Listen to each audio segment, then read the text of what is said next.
আজকে আমরা দেখব দশম শ্রেণী ইতিহাসের আরও একটি প্রশ্ন, দ্বিতীয় পর্যায়ক্রমিক মূল্যায়ন 2024, যেখানে পূর্ণমান 40, সময় রয়েছে 1 ঘন্টা 20 মিনিট।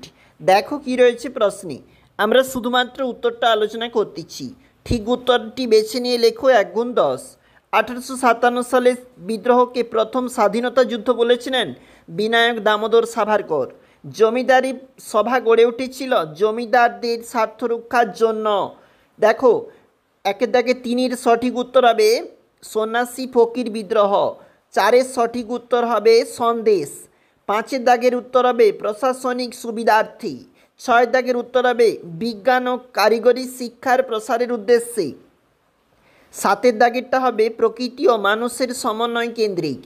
1-এর দাগের 8-এর উত্তর হবে জোর করে বাড়তি খাজনা আদায় রদের দাবিতে। ভারতে মহাত্মা গান্ধীর প্রথম সত্যাগ্রহ আন্দোলনটি, উত্তর হবে চম্পারণ। পরের পেজে চলে যাব।